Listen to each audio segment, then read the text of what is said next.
Hey guys, welcome back to my channel. If you like any of the videos, you like what you're hearing, you like what you're seeing, please hit the like button, subscribe button, share it out. Here we talk any sports, but it's been mainly football. We get some great coaches on here. Anybody that wants to come on and talk some ball, you guys got an offensive play you like, offense you just want to talk about, defense, a drill, anything unique you do, or if it's just as simple as ever and you want to come on here and present or talk, please reach out. I love talking ball. I love meeting people and building these relationships. I'm having fun. So please share this out. Let's get this growing. I appreciate all of you, and I hope you enjoy the channel. Hey guys, welcome back to the show. I have another good coach guest with me today, Coach Grayson. He was gracious enough to come on my lonely podcast with 20 listeners, maybe. Who knows? I don't know. So, Coach, welcome. Anybody that may not know who you are, could you please introduce yourself? Yeah, thanks for having me, Coach. My name is John Grayson. I am a special ed teacher at Bolingbrook High School. I coached the outside linebackers on the varsity football team, and I'm starting special teams this year. This is my 11th year coaching, and yeah, I'm excited to be on the podcast. Thanks for having me. No, thank you. Slowly growing. I'm at like 50 episodes now. It's kind of crazy. I started this in February because I wanted to do the ESPN thing, like, oh, let's talk about sports, let's talk about whatever. And then the world ended, so there was no sports to talk about, and Sure. stopped doing it. A coach in Virginia started one, got me on his, and then I was like, I'm gonna start this back up, get some coaches on. It's free therapy because we're all not coaching in Illinois, and it sucks. Yeah, we all need something to do. Yeah, like if I do this for an hour or so every so often, it's like, okay, I feel better. Like, okay, we talked some ball and we're done. Like I feel Right, like a virtual clinic. We just, chit chat and get some X's and O's out of our system, get some ball talk out of our system, and we all feel a little bit better. Yeah, for my early birthday present, they got me this microphone and stuff. I'm like, oh, I'm getting big time now. Like it's You do have a fancy setup. It's very nice. I'm not bragging, like I did not buy this. It was a birthday gift. But now the pressure is I have to continue to do. If I stop and I'm like, I spent the money on that for you to stop. Damn it. Like, come on now. Plenty of coaches that are sitting at home, so you can have. I mean, you can talk ball all year long. All right. I ask every coach the same question, and this is probably why the podcast isn't as big because it's the same question, but I ease coaches into it because not everybody does this. So how did you get into coaching? Because everybody has their own story, everybody has their own unique way. Like I was 15 and I said, this is what I'm going to do. Like I already knew that this is what I was going to do. So how did you get into coaching? Because I don't know about you. I've got gray in here somewhere. Oh yeah. My hair's thinning a little bit. That's why I got a hat on. Exactly same. Yes.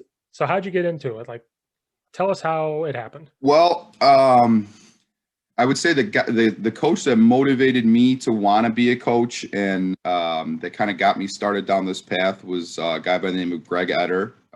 He was my defensive coordinator at Carthage, where I played football. He recruited me, was like dad to all of us. I mean, we all said we'd rather call dad and say we got a bad grade than disappoint Coach Etter. He was just that guy for all of the guys that he recruited, all the guys on defense. He left Carthage to become the head coach at Concordia University in Mequon, Wisconsin.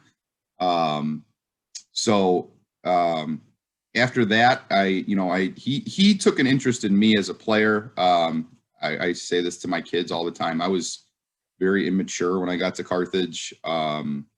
Thought I was God's gift to football. And he kind of just, there was some rough conversations and a lot of up downs but he, I wouldn't be who I am today without him taking an interest in me and really making sure that, I grew up and kind of started to get it as an adult and as a college student. So I knew I wanted to be a coach. I wanted to be like Coach Etter, and I was a student assistant after my 4 years at Carthage were done. And then I actually got fired. So that's how I got into the high school ranks. They They fired the defensive coordinator at the time and cleaned out the whole staff at Carthage on the defensive side of the ball. And I was set to be a GA, was going to do the college route, and got fired by the new defensive coordinator. So thank you for giving me the boot.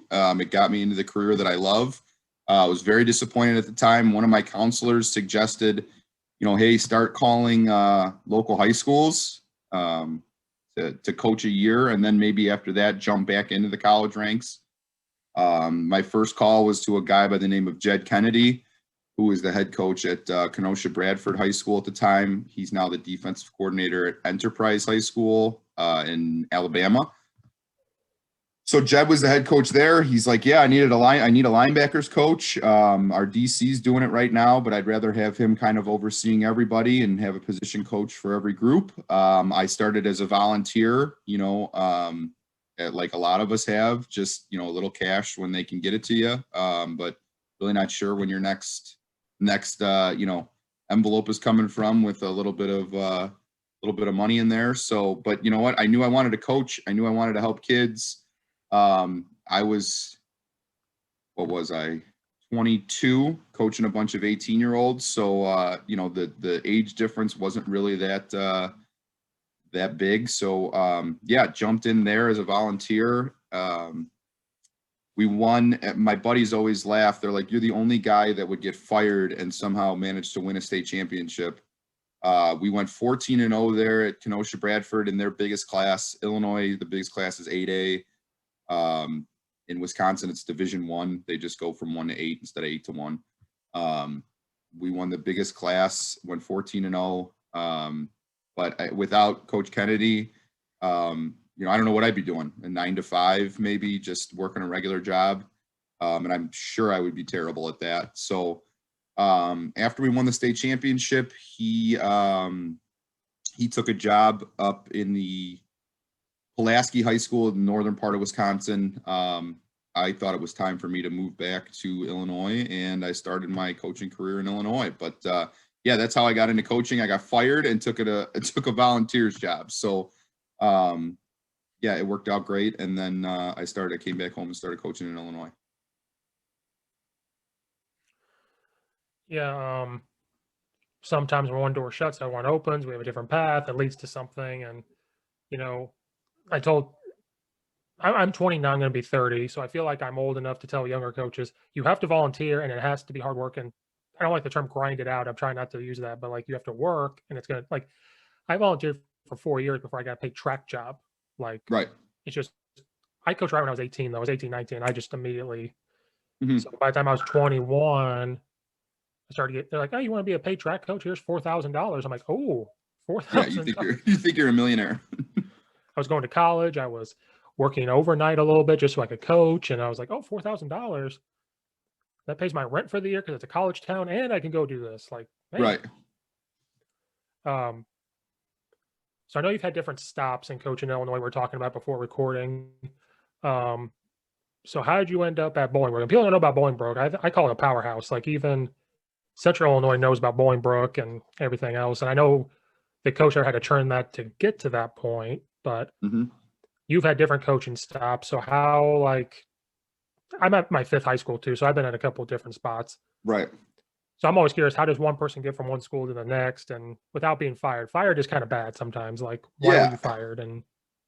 But I was fired from Carthage, but I have not been fired since. All my stops, they've been I had a guy look at my resume. I was applying for another job, and this is probably 4 or 5 years ago. And he's like, geez, man, you've been at a lot of places. And I always say there's a reason for every place I've been. I've left everywhere on good terms.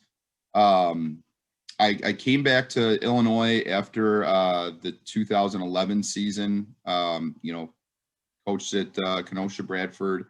Coach Kennedy took a different job. I said, okay, it's time to move back home. Sorry, there's a big fire truck going next to the window. I live on beautiful Harlem Avenue in Elmwood Park, so we get a lot of that. I don't hear it anymore, but if you can hear it in the background. Anyway, So I came home, I emailed probably 30 coaches. It's like, hey, this is who I am, John Grayson. I played football at Glenbard South in high school, played football at Carthage, Kenosha, Bradford. I want to come home, just looking for a spot. So um, I heard back from probably about 5 out of 30 coaches that I emailed. Apparently, being a Division III defensive tackle and having 1 year of experience as a linebackers coach doesn't exactly get people, running to your door to hire you. So, a guy by the name of Jeremy Cordell was coaching at Glenbard South, my alma mater. He's now the head coach at Lincoln Way Central. He was building his staff. He was one of the first guys that emailed me back. I thought, okay, this is going to be great. A chance to go back to my alma mater. Coached there for 2 years. We had great success there. Coach Cordell built that program and kind of took it in a different direction. We went. My second year there, we went 9-0, won a first-round game, lost in the second round, but set the school record for wins with 10. And after that, I think I was reading a book. I want to say it was Jimmy Johnson, but he had talked about kind of some of his different stops and learning from different people. So, here I was at my alma mater. It was incredible to coach there for 2 years on the football staff, but I just wanted to see other places and go to other, see other ways of doing it. I played there. I played at Glenbard South. I was coaching there. I knew kind of how that world worked. I wanted to go and see other places. So through a mutual connection, I had a former teammate that was coaching at Montini. I live in Lombard. At the time, I lived in Lombard with my dad. I was going back to school. So it was kind of an easy transition in terms of, where I was living, and Montini was right around the corner. But, that was big time football. My first 3 games there were Maine South on Comcast at Maine South. Then we decided to take it easy for a week. We had East St. Louis come to Lombard. With Terry Beckner, who I believe just got cut from the Bears practice squad, but he was an Under Armour All-American. They had the Thomas kid that played at Miami. I mean, they were loaded. So that was my second game. And then after that, we again just kind of wanted to take it easy. We went to St. Rita. So that was, hey, like, can you coach, John? Okay, so you were at Bradford High School. That was a loaded team. You won a state championship there. All right, maybe beginner's luck. You were at your alma mater, where you were very safe and very, you felt comfortable there. But hey, first game, you're the varsity linebackers coach, Maine South on Comcast, Division I kids literally running around everywhere. Can you do this? So I was there for 3 years. My first year there, we lost in the state championship game to a really, really good Sacred Heart Griffin team. Gabe Green was an absolute animal. My second year there, we won the 6A state championship. That was an incredible team. I always say, and it's not that I'm not proud of the state championship team, but that was the Ferrari. If we lost a game that year, we all should have been fired. I mean, I had 2 all-state linebackers. That just shows you what kind of talent we had that year. People are excited for 1 all-state player on your team. I had 2 in my position group. So that just shows you what kind of talent we had. So I always say I'm more proud of the 2014 year that we lost in the state championship game, because we were not as talented and we had a lot of sophomores starting, and we really had to coach our butts off to even get that far. And people kind of rolled their eyes like, well, Montini, I mean, you guys just kind of have all the players. But, we had some injuries that year, and we had 3 sophomores starting. Now they were really, really good sophomores. All 3 of them got scholarships eventually, but they weren't scholarship players at that point. So that was kind of my, all right, I can do this, sort of thing. So some really big games at Montini, some high pressure situations. After those 3 years, I had finished going back to school. The was placed for my student teaching in the south suburbs. And it was not a geographical fit anymore at Montini. I couldn't get from student teaching to practice in Lombard from basically the south side. I mean, I was in Justice, Illinois at a middle school, which is kind of down like Burridge-ish area, south. Again, not a geographical fit. So I had a friend by the name of Willie Hayes, who was he's the defensive coordinator at Lamont. That was about a 15-minute drive for me. So, you know, I was talking to Willie. Willie said, hey, why don't you just come and do the lower levels for a year? I know you're student teaching, you know, call-based defense and make sure 11 guys are running to the ball and, you know, you'll be good. You don't have to worry about upsetting your student teaching people by not being there or because you have a walkthrough or whatever. So, you know, you can focus on that and then just come, you know, call our lower level defense. That was a great opportunity. After that year, I got hired to teach in the city at a charter school, also on the south side. So couldn't make it to Lamont anymore. So that's now my third school in 4 years through a mutual acquaintance and through some buddies that I knew that played for Coach Racky when he was at Driscoll. I heard about a job at Nazareth. They needed a special teams coordinator. That was, again, kind of a geographic match, and I was available, and they needed a coach. So I was the special teams coordinator at Nazareth for a year. We went to the state championship, won the 7A state championship. So again, I'm kind of just, I don't know. I've just been really, really fortunate to be in some incredible programs. After Nazareth, I got hired at Bolingbrook, and I'm here now. So finally a full-time teaching position at a school that I'm coaching at. It's the first time in my 11-year career last year at Bolingbrook that I was teaching and coaching in the same building. So it's been great.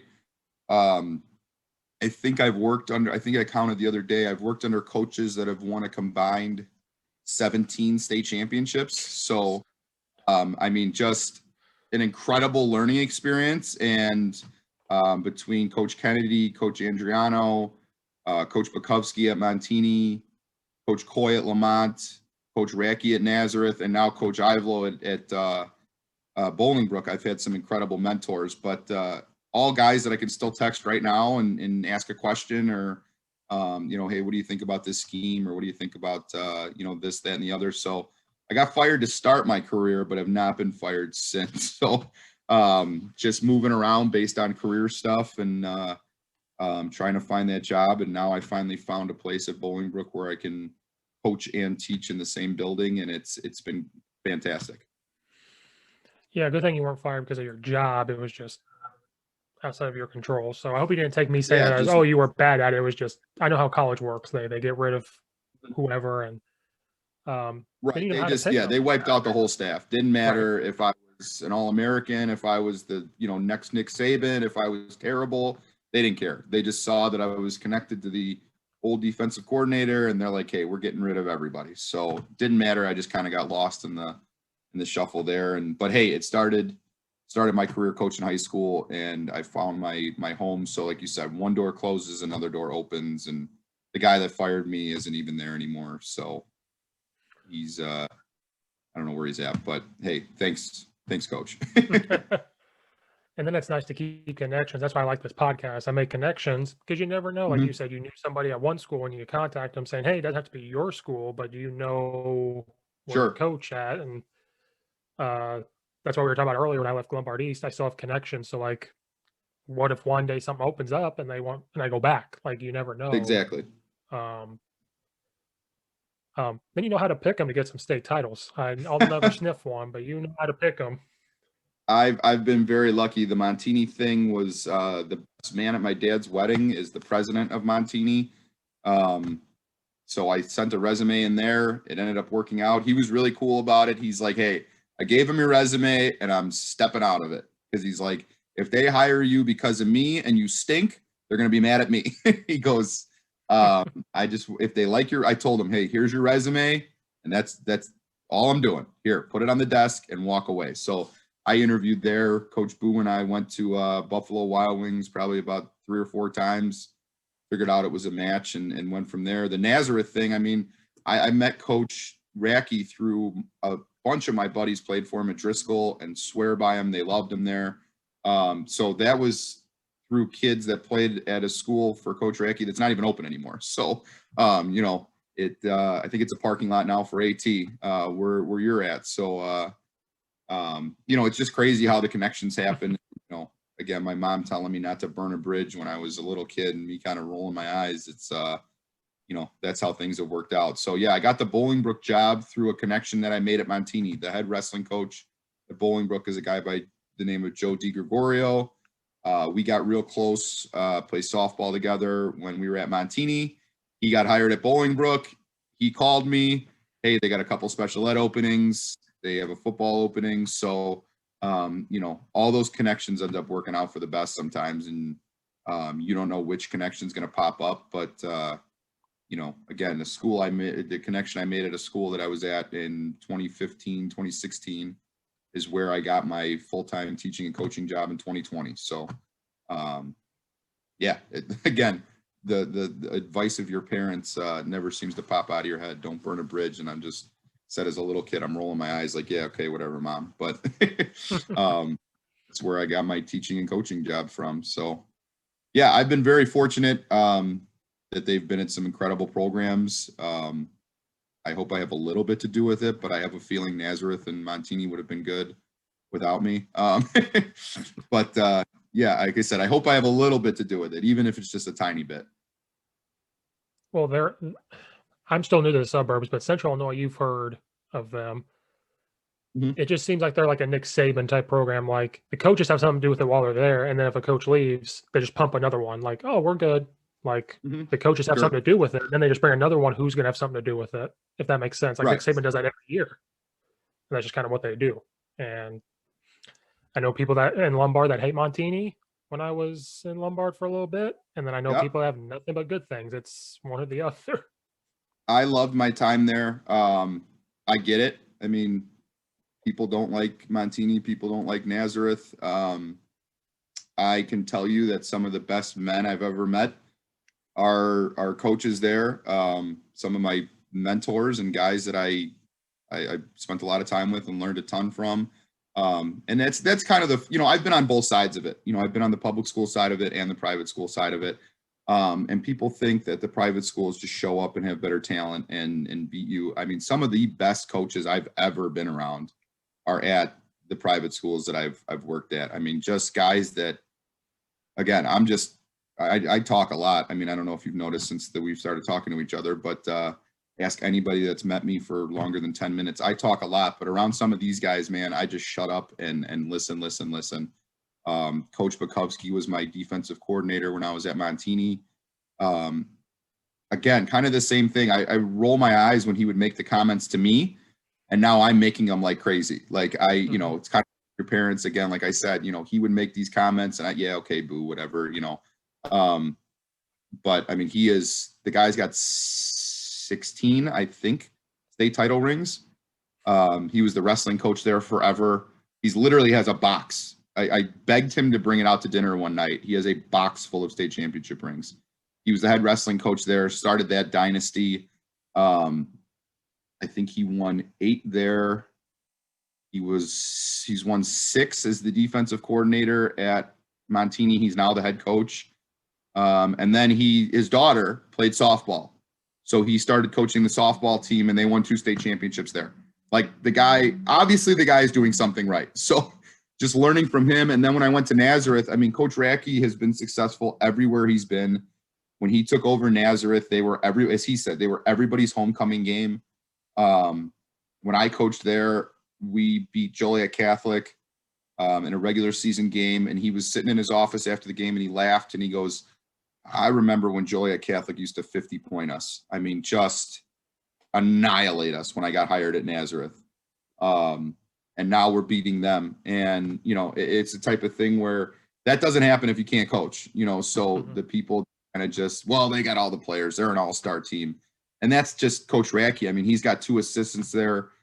His offensive coordinator, Casey Moran, is, I mean, the guy's an absolute offensive, just, I don't know. Some of the stuff he comes up with, you're like, I could never think of that if you gave me a year and $1 gazillion, and like, where did you come up with it? And it works, you know? So Coach Tom Payne, the defensive coordinator there, he's like a defensive savant. I mean, so again, some of the stuff that I'd sit in the meetings with Coach Tom Payne and be like, where did you get that from? Where does that come from? So those are some of the best coaches I've been around. And then again, you know, at the public schools, again, some of the greatest coaches I've been around are at the public schools too. So it just, I've really picked some great places and been able to learn from some really, really outstanding coaches. And I get to post all the things on my Twitter when we're successful. But I mean, it's really these guys,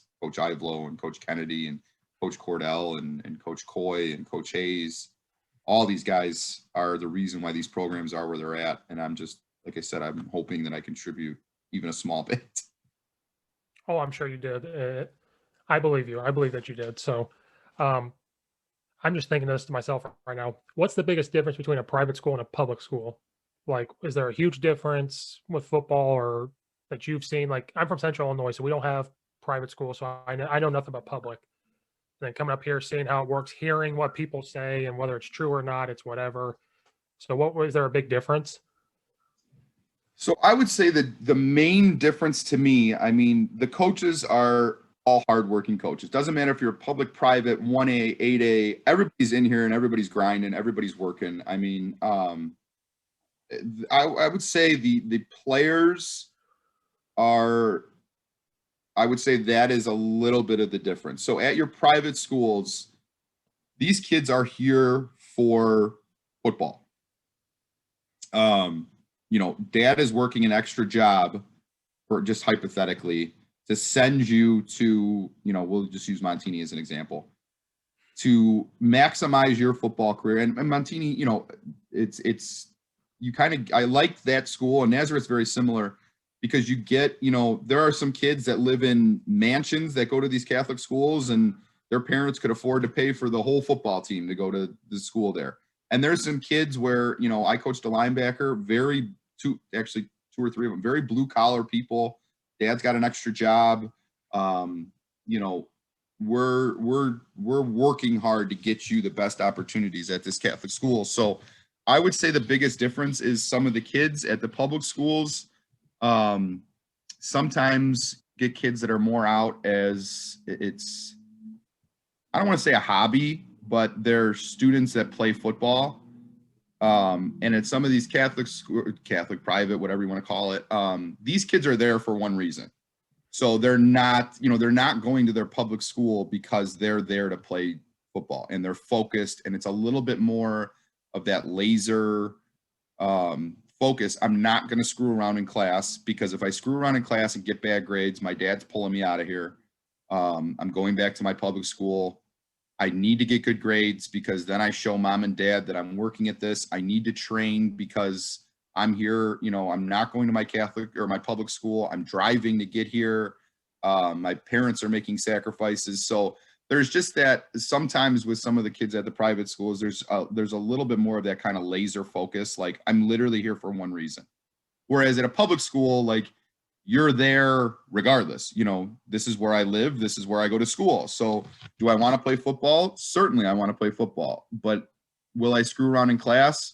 Maybe a little bit, just because my parents aren't going to pull me out of my public school. You know, there's no threat of that. And again, I've been at some very successful public schools, so I'm certainly not, it's not like that everywhere. I would just say that is a small difference. Again, there's no, at a Glenbard South or a Bolingbrook or a Lamont, there's no threat of your parents pulling you out of your public school. That's where you're going to high school regardless. But at a Nazareth or a Montini or anywhere, a Bennett or a Sacred Heart Griffin or wherever it is, you know, my dad is working extra for me to be here and get the most out of my opportunity.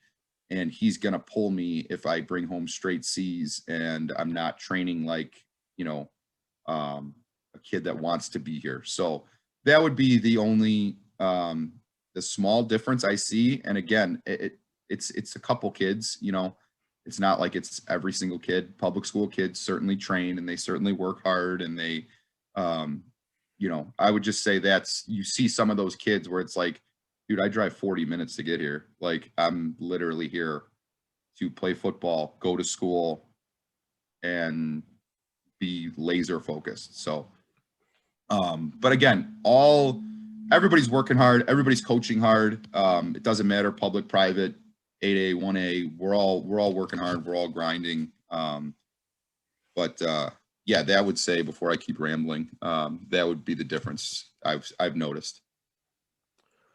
And then recruiting kids, how does that work? Like, I don't want to say it that way. Like I said, I just go by what people tell me when I came up here. Like, oh, they recruit kids, they get kids. And I'm like, it can't be like a college recruiting. Like, I'm going to go and talk to this kid and say, come here, come here, come here. Like, how does that work? So, well, one, we don't use the R word because that's illegal. Well, yeah. Right. So I never did that when I was at either school. But you know, listen, I think with recruiting now, we were talking before we started the podcast. I think you got to be recruiting whether you're at a public or a private school. It doesn't matter. Kids want to be courted. Kids want you to come get them. So we were talking before. You know, I'm at Bolingbrook High School right now, and we're not going out and talking to families and talking to kids, but in the, you know, old school kind of sense of recruiting, you know, quote unquote.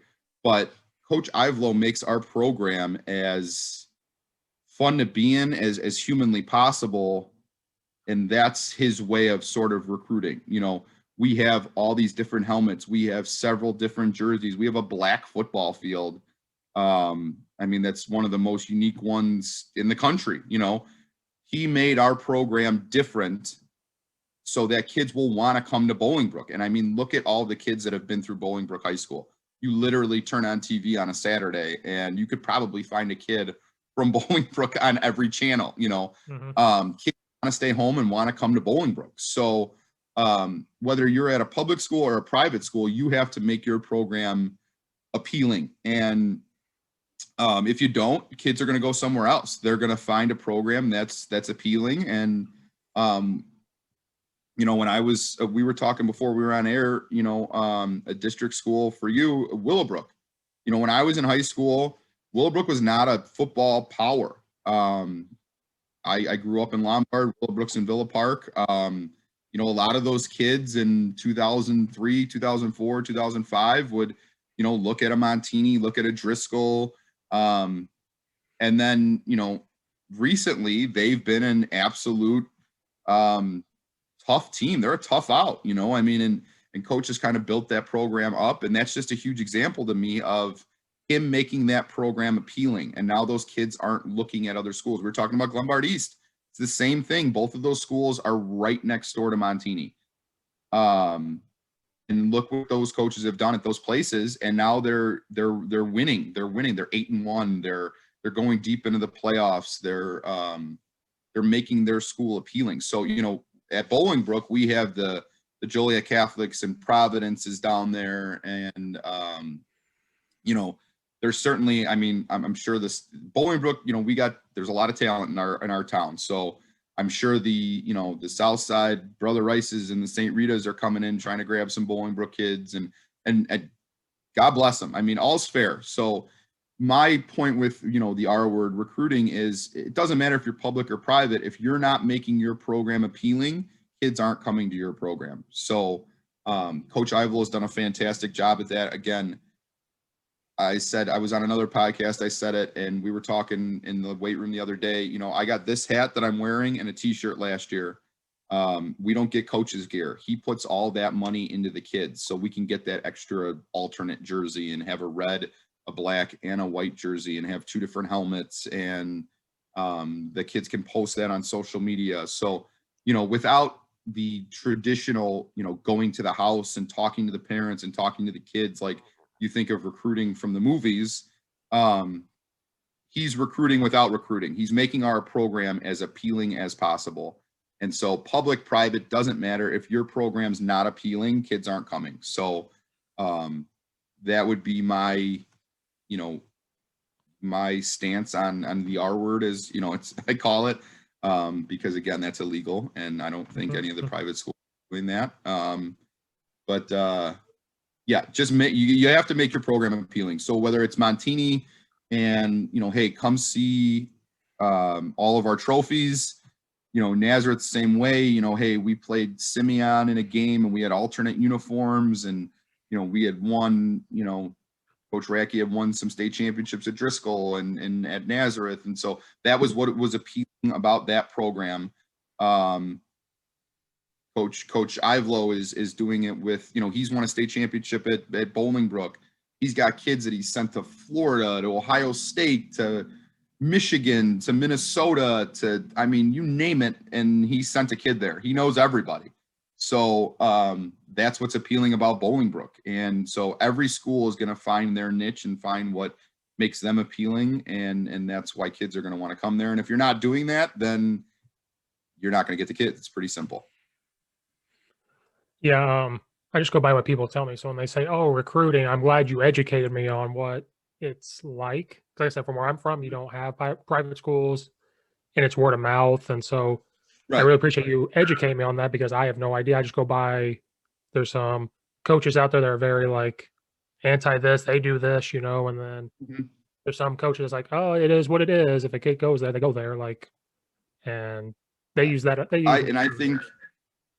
Yeah, it's you know, it's prevalent up here, and there's a lot, you know, I grew up in Lombard. I could have gone to 7 or 8 different private schools that were right in the neighborhood, you know, not really that far, you know, I mean, so there's a lot of choices out there for kids. And again, if you know, if you're not using the tools that you have and what can make your program appealing, then you're going to lose out on kids. So yeah, there's a lot of choices for kids, and a lot of different ways to get kids to, you know, the different places, different schools, you know, shoot, kids can take an Uber now if they want to get to their private school, if they want, you know, it's, you know, you don't need a bus anymore. So you can get where you want to go. So making your program as appealing as possible is what's going to keep kids home or keep kids coming to your program.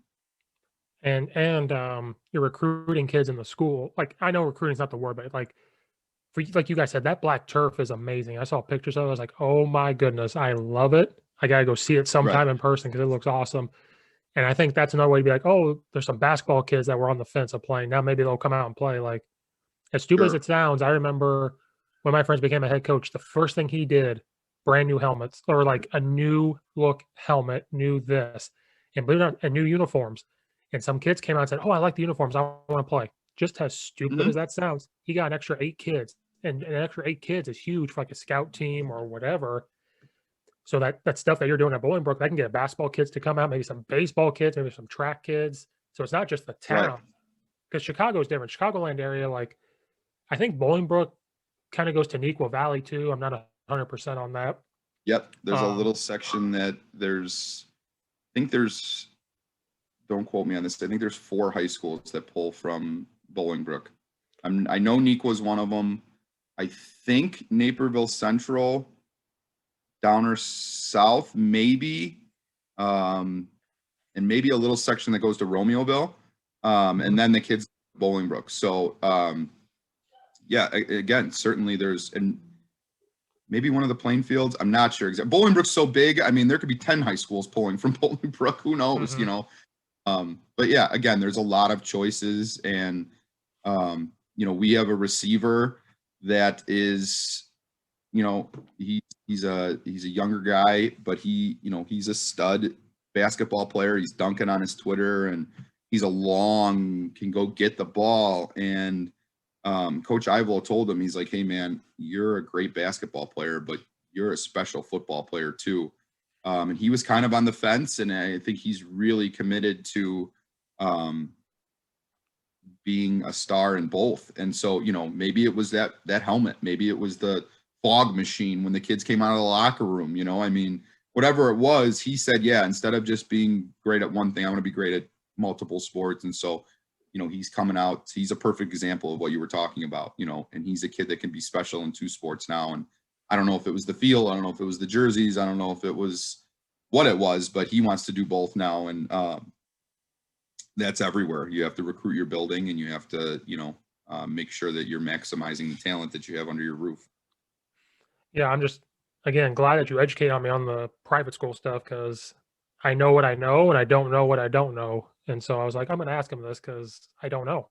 I have no idea how that Yeah, works. I have the unique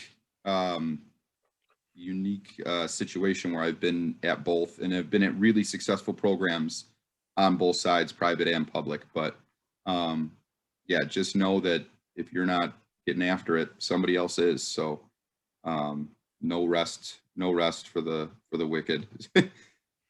Well, I'm just gonna keep saying recruiting because I can't think of a different word. And I can stop after that. But public schools recruit too, like you said. You're No, it's recruiting fine. kids. It's more of a joke. Well, no. But like, I want to make sure I don't disrespect people. I'm like, oh, we don't use that or do that. So I try to be as nice and respectful as I can. And like you said, up here, public schools are recruiting kids from other towns. Maybe like, oh, instead of going like Lombard, for example, instead of going Lombard South, I'm gonna go Lombard East, or vice versa. If you can move, like, I remember a coach told me this, and you correct me. There's like an apartment building somewhere in Lombard. I don't know where. He goes, half the apartment building has to go to Lombard East because of where the street is. The other half has to go to Lombard South because of where the street is. So where I grew up, my neighborhood and the neighborhood behind me went to Lombard South. The neighborhood legitimately across on the other side of Finley Road was Lombard East. And then not too far down the road, I lived on like kind of the corner of Lombard. So literally you could jog 2 miles and be in Downers North territory.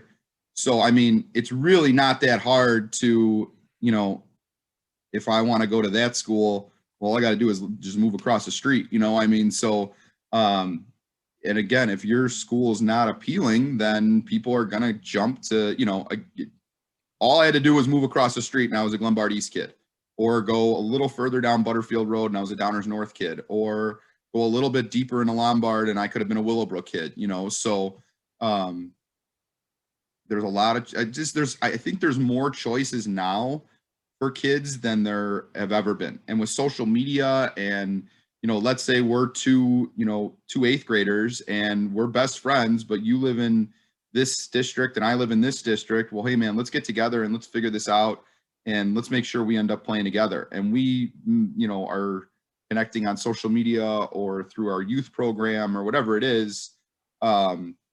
It's just, there's a lot of choices and it's very easy to get to different places. And again, that's why you have to keep your program so appealing, because I don't like this program, I'm just going to go to that one. Yeah. Right before I left Lombard East that summer, we had a kid come in to camp, and then, they have to go through the registration process. And we found out that he goes, well, this kid, he can't come to school here because he moved in the summer. And where he moved to, it was exactly in Lombard West territory. So he had to go to Lombard West. But the parents didn't know. They looked at it wrong or something happened. And they were like, oh, we can't go to Lombard East. And he goes, as of right now, you have to go to Lombard West. And me being from Central Illinois, I was like, oh my goodness, like for us, you have to move to a completely different town to go to a school. It's not, let's move down the street or across the street. So it's crazy. And that poor kid, no offense to that kid, he was not playing at Lombard West. Like, it just wasn't going to happen. And so we felt bad. We're like, he was going to play for us. And so it's like, now you're going to go to Lombard West and probably not play, because Lombard West is Lombard West. They're really, really good at football. Yeah. Yeah. And that kid was going to be good for Lombard East, but we were just like, oh, like, you may not ever play varsity. Lombard East, you probably would. Like, he was a sophomore, maybe a sophomore, junior. I think he was a junior. Kids, and that's kids. No, go ahead. I've had kids I've seen that have been at 3 different high schools. I mean, in 4 years. And, again, there's so many choices for kids. And, if you have a parent that is of means, I mean, some kids like me, I wasn't moving. My dad was a cop. My mom was a secretary. If I came home and said, hey, Dad, I don't like Lombard South, I want to go to Downers North, he'd say, well, you better get adopted by a Downers North family because we're not going anywhere, dude. Like, but if you have a family that's of means, I mean, and you can move and do all that stuff, then the choices are essentially endless. I mean, so again, I know of a kid, 3 high schools in 4 years. I mean, there's the kid, he was on Last Chance U, that quarterback. His name's escaping me right now. He literally went to 4 high schools in 4 years. I mean, so again, there's just with social media and all the technology and this, that, and the other, there's just so many choices for kids. So whether you're school A, school B, school C, school D, you better be working and you better be keeping your kids that are supposed to go. But yeah, again, the town of Lombard, where you coached at Lombard East, legitimately, I think there's three schools that pull, and then there's a Catholic school. And then before it closed, Driscoll was in Addison, which is literally the next town over. Bolingbrook's another one. I mean, there's how many choices do you have if you're a kid growing up in Bolingbrook? I mean, you can go to a lot of different places. So these bigger towns, there's a lot of schools. And again, for me, it would have been legitimately moving across the street, and I would have been a Lombard East kid. So things weren't the same then as they are now, I don't think. That was 20 years ago. And again, we weren't, one of the Rockefellers, so we couldn't just pick up and move. I can just imagine me coming home and being like, hey, Mom, I want to go to this school. And she'd be, okay, well, you're not. So go do your homework and come down for dinner. But yeah, it's not like it was back then. These kids all know each other, and they can make moves. Yeah, if I would have went home and said, hey, I want to go to, we'd have to move to a completely different town. But if I would have said that, my parents would have said, well, you know what? I want a lot of things, and I don't have them. So good Yeah. luck. Good luck to you. Like, go get a job. I want a Mercedes.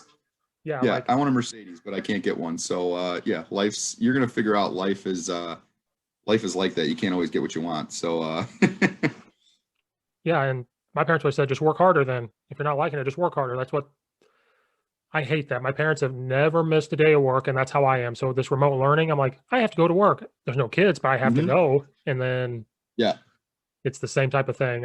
Nothing against parents today, but it's a little different when, like, with this remote learning or COVID, some went to Indiana, some went to Iowa, some went to Wisconsin. And I talked to a coach about this. If I would have went to my parents and said, let's move to Indiana so I can play football, they would have laughed. They would have laughed and said, oh, that's funny. We lost 2 starters, 2 defensive linemen that, I mean, they played every meaningful snap last year for us as juniors. 2 studs. I mean, one moved to Michigan and one moved to Indiana. The kid that moved to Indiana, I just saw on Twitter, he was first team all conference.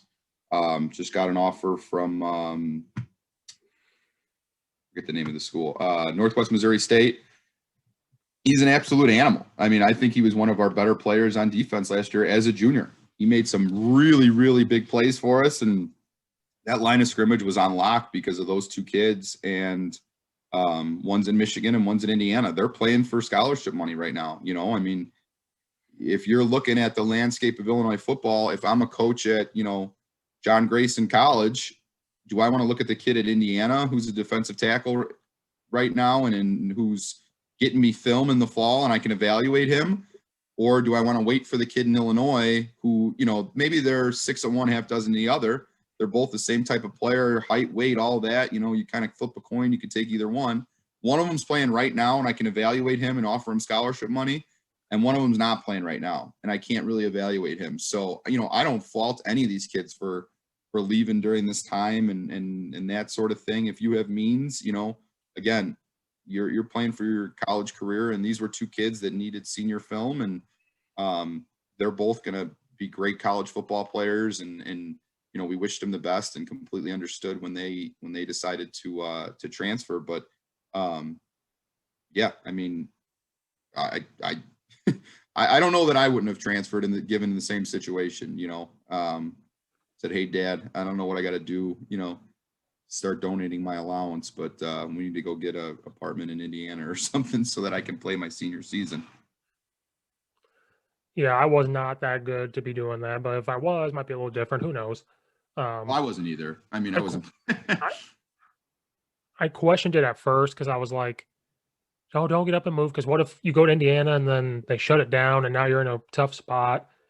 Yep. Um, but then the longer Illinois has been a dumpster fire, the more I was like, "You made the right choice." For certain, like some kids were like, "You made the right choice." So after Illinois has done what they've done, um, so you said you played defense, you coach defense. Have you ever coached offense, or has it always been defense? The last time I had anything to do with offense was my junior year of high school. I played center, um, and that was basically snap and double team with the guard. But I could snap, and that was where I fit in on that team. And then I think I played a little bit of guard as a senior, but I've been a defensive guy my entire life. I was a linebacker in high school. Um, I always say like I was like the most Division III kid, maybe ever. Like about six. I always say 6'1". It's probably closer to 6 foot, but 4'8", 40. Not a speedster by any stretch of the imagination. Went to Carthage. When I got there, they're like, listen, you're like our 25th best linebacker. We brought in a bunch of freshmen that are way better than you, and we had a sophomore that started last year. But we're thin on the D line. And I was like, listen, I just want to play. So throughout my career at Carthage, I kept getting bigger.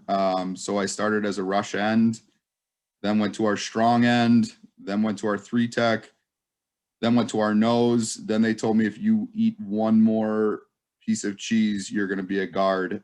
Stop gaining weight. So I stopped at nose. I think one spring ball practice, I tried guard.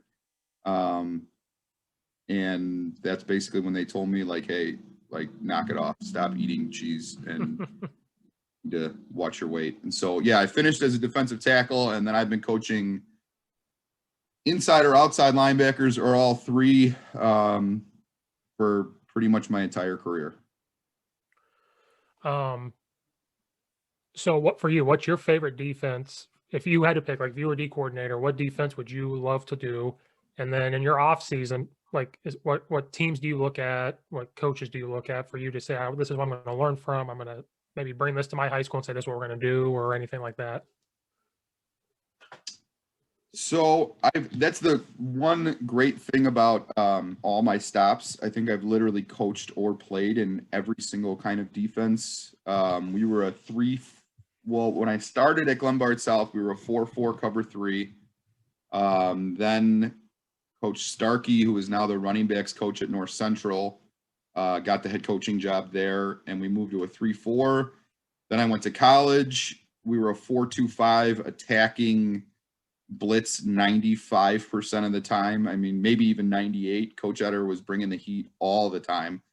Then when he left, we went to another 3-4. Then when I graduated from Carthage, Bradford was a kind of a hybrid. We played a bunch of defenses there. Then I got hired by Coach Cordell, who had come from Glenbard West and fell in love with the 3-3 stack. I am a 3-3 stack lover. It's kind of a joke at Bolingbrook. One of our defensive coaches thinks it's hogwash. He hates the defense. So it's just kind of it's like a running joke that we have, whenever we're looking at scheme stuff, they kind of roll their eye. Well, we know what John's going to suggest. And that was my favorite defense. Coach Cordell was our head coach at Glenbard South and taught me the 3-3 stack. And I love it just because it's so multiple and you're really, I've seen it where it's just your base, and you got 3 deep and you got, 3 down linemen and it's vanilla, but you can bring that 4th rusher from, a bunch of different places. It can be one of your 5 linebackers. It can be a safety. It can be a corner. You never know where that pressure is coming from. So I would say that Coach Cordell, Chad Hetlett, 3-3 was really, I mean, I'm such a big fan of that defense. And again, if the Bolingbrook guys are listening, I know they're all rolling their eyes right now. Like, we know, John, shut up. Because I love it. I talk about it. My buddy Dan, who's the head coach at Prospect, they run it up there. It's just I'm a huge fan. So in the way, I still have Coach Cordell and Coach Hetlett's playbooks that they put it down on paper, and that's how I would teach it. That's how I would run it. It is my favorite. They have they call it 0 lane, 1 lane, 2 lane, and 3 lane. So it's basically just 4 ways to diagnose a play in football. Inside run, outside run, drop back pass, or roll out. And every offensive play is going to be based, with slight exceptions, one of those 4 things. So if I'm a high school linebacker, instead of learning trap and power and outside zone and inside zone and duo and all the things that all of us coaches talk about on Twitter all the time, I'm really learning 4 things.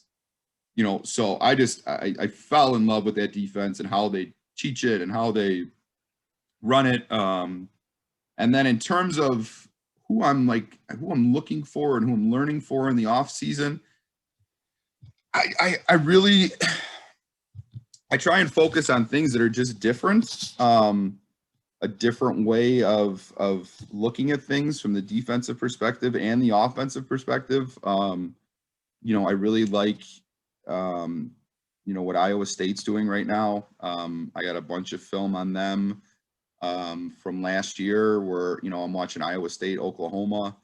And again, it's just different. And so, we've seen the 4-2-5 and the 3-4 and the 4-3 cover 2. And that was what we ran at Montini. We were a 4-3 cover 2. And then we switched in 2015. We were a 4-4 cover 3 based on, the personnel that we had. And then Nazareth, again, was more of a hybrid. Lamont, loved their 3-4. If I was going to coach a 3-4, I would do it the way Lamont does it. Coach Hayes down at Lamont, I love the way they run that defense. We've incorporated some of their stuff at Bolingbrook.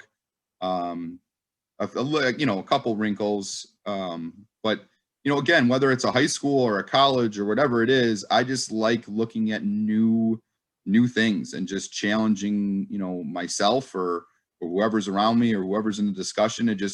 We're just learning something new, So again, the Iowa State stuff that they're running right now is kind of cool. Coach Hayes' stuff at Lamont is one of my favorite playbooks. The way Coach Tumpain does it at Nazareth. Again, he's a guy he's a mad scientist. So, I send him texts and we're clinicking on stuff. And but yeah, I guess just using the people, around us, just like we were talking about with the kids, the way, we are all connected now on social media, it's really easy to shoot a message over to a coach or something and just be like, hey, how can I get these cut ups? Or, there's a bunch of different subscriptions you can use and YouTube videos. And so, I'm always just kind of clicking around and bookmarking tweets and reading books. And I just finished a fantastic book, The Perfect Pass. It's about Mike Leach and Hal Mummy. There's Swing Your Sword. What's the other one? The Object of the Cornfield too. Right. So yeah, I'm always reading a book or clicking a YouTube video or subscribing to The Athletic. There's some cool X's and O's guys there that are breaking down NFL stuff. There's a couple guys that I follow on Twitter that are really, really good, really, really good resources. That, again, I bookmarked. There's a guy by the name of Alex Kirby that I bookmarked pretty much all of his tweets. So yeah, just I'm always looking at different stuff and the new books and this, that, and the other. And Coach O from LSU just um, came out with his book, and my fiance looked at me and she's like, "You bought it already, didn't you?" Uh, I was like, "No, I'm gonna finish the books I have first before I start buying any new ones." So, but yeah, that's on the list. It's gonna come home eventually. So, um, yeah, I'm always looking at new stuff and just again, our defensive coordinator at Bolingbrook is the guy by the name of Carl Rupsis, and the number of texts and stuff that we send him, and it's a Twitter video or it's something from a book, or he takes it all in. God bless him, because I'm constantly sending him stuff, and some of the stuff he's like, "John, are you kidding me? Like they're doing this at Alabama or Notre Dame or wherever it is, I don't know if it's going to fit into our scheme." And then there's some stuff where, he's like, "Wow, that's a cool drill or suggestion," or whatever it is. So I think he has my text muted, because it's literally like midnight. I'm like on the couch and I'm like, "Hey, look at this tackling drill." And he always responds, bless his heart. A good defensive guy, maybe you know or not. I'm friends with Coach Nick Davis. He's the defense coordinator at Rose Holman. Yeah. He's from Charleston. He runs a 3-3 or a 3-5 type defense. He rotates both. I'm trying to get him to come on here, but they're doing football practice right now. But I've known him for a couple of years in Charleston. I follow him on Twitter.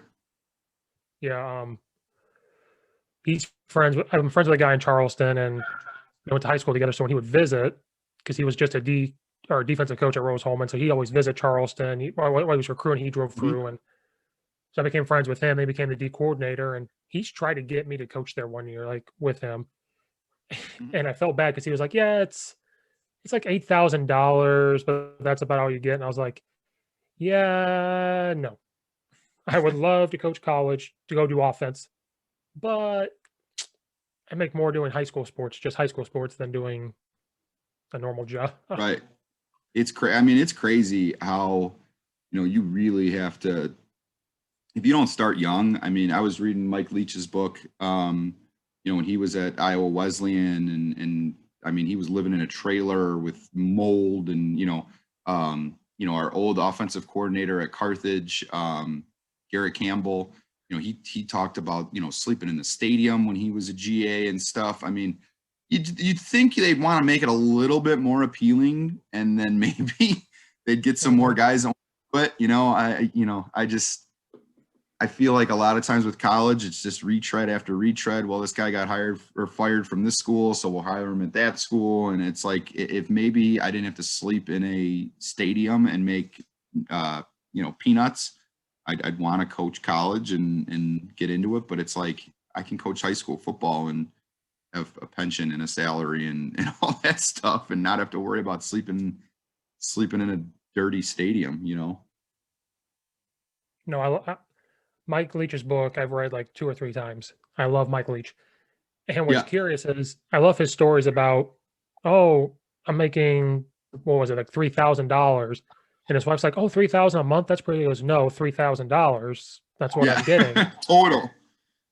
And his student loan phone call stuff is hilarious. Like, they straight up would call him like, "You have to pay us," because he was a lawyer, and he was like, "Nope," and would hang up. He's like, "I ain't paying you. I have kids. I have a wife. I'm making $3,000. I love hearing his stories on that. And and now look, yeah, maybe it's a type of thing where you have to grind and then you get to the place you want to be. But there's so many coaches, I'm sure, that have done the grind, and eventually you're just like, "I don't want to do this anymore."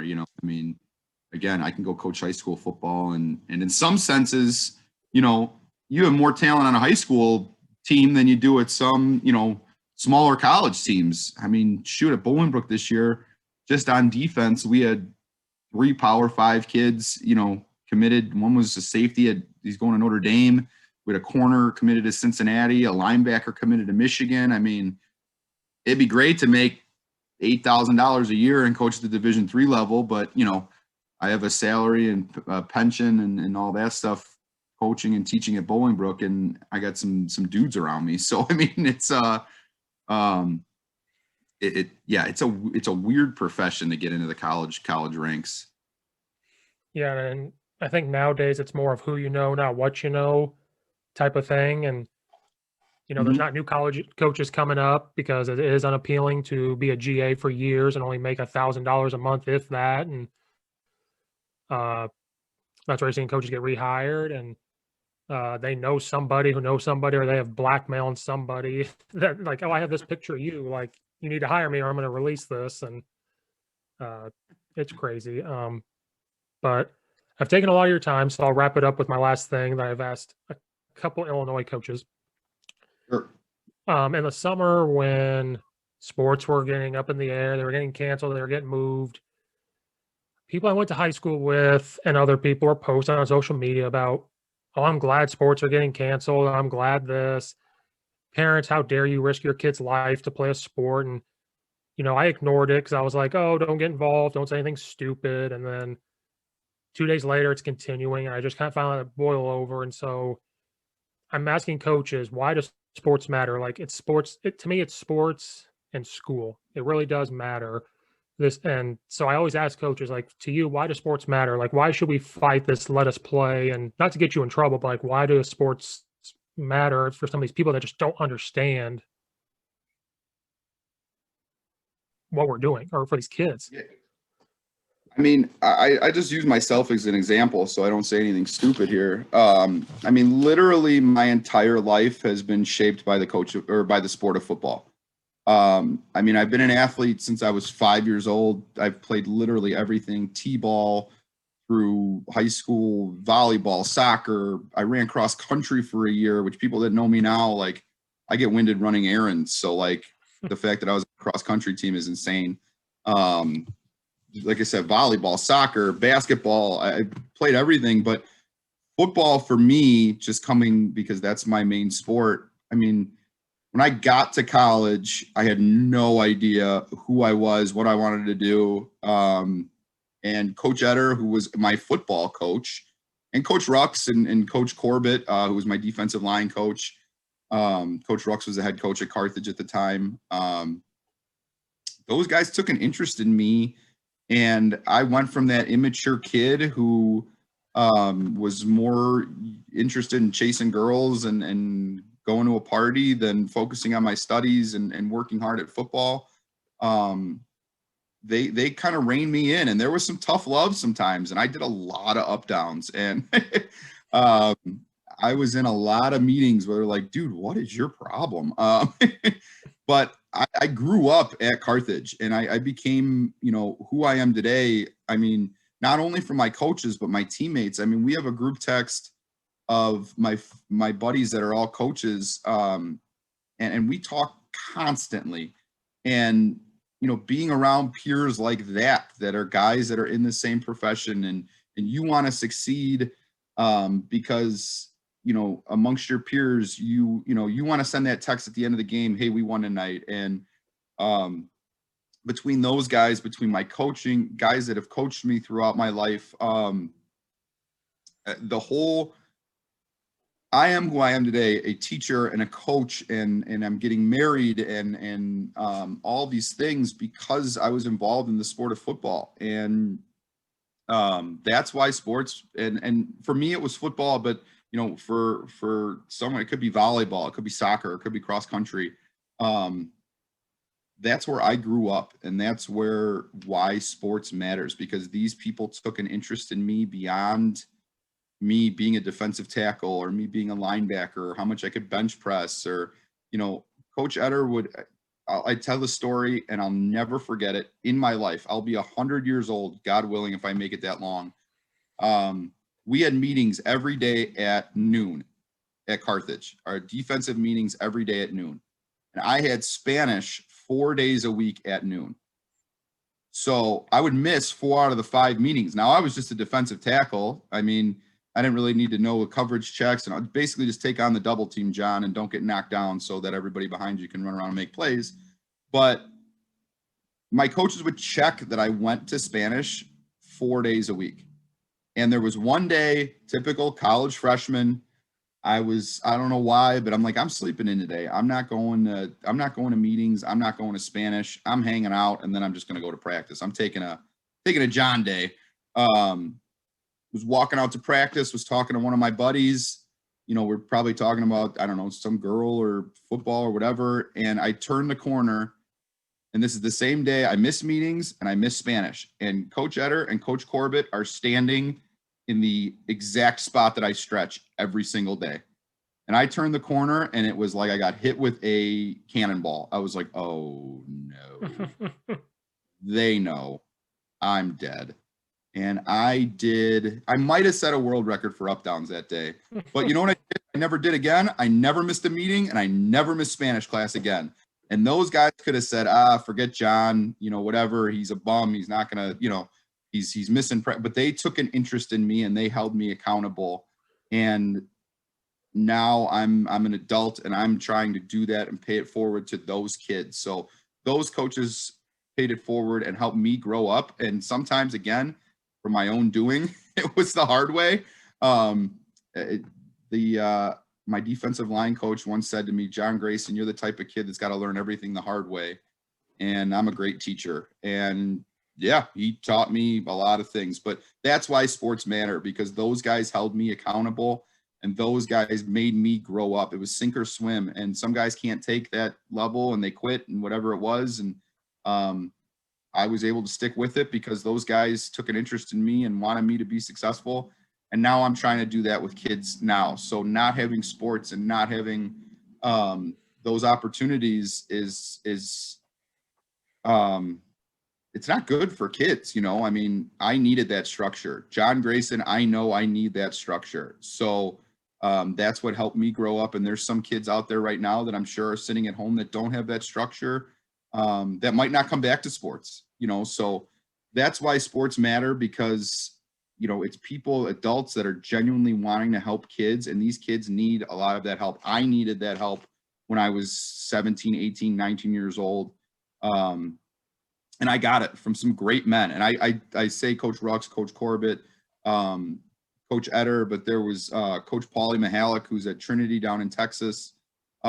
He was a great guy and really influential to me. My high school coaches, I mean, I was a pain in the neck to coach in high school. I know I was. I had an opinion on everything. So those guys putting up with me and really pushing me as hard as they could to get me to even go to college, I mean, so all those men have shaped my life, and all those men continue to shape my life. All the great coaches that I've worked for. I'm an adult now, and I'm still being shaped by, like I said, 17 state championships. I've worked for guys that have won 17 state championships. That's just in football. That's insane. And I still look up to those guys. I can call Coach Andriano right now. I can call Coach Boo, Coach Hoy, Coach Racky, Coach Ivlo, Coach Kennedy, Coach Cordell. I mean, all those guys are still guys that I look up to. So they're helping me shape my life. And I look at their example and say, okay, that's who I want to be when I'm, a head coach or a father or a husband, so that's why sports matter. And again, it's a long-winded answer, but all my answers are long-winded. I had a bunch of coffee. So sports matter because people genuinely care about each other, and they genuinely want people to get better. And I just hope that we get back to some normalcy as soon as possible. And I know people are trying to make those decisions in the best interest of the kids and the people. And I just hope and pray that, we return to some of that normal football and basketball and whatever it is, all those sports come back to life. Nope, I agree with everything you said. It's fine. It's long-winded, but somebody has to say it. We have to say it. So, but Coach, that's all I have for you. I agree with a lot of things you said. You taught me some things, so I appreciate you coming on and spending this Saturday morning when college football is going on, but I appreciate it. Talking football or watching football, as long as there's football involved, I'm down. So thank you so much for having me. This has been a lot of fun. Nope, I appreciate it. Everybody out there that ever listens, stay safe so we can get back to some type of normalcy. And I'll see you guys next time.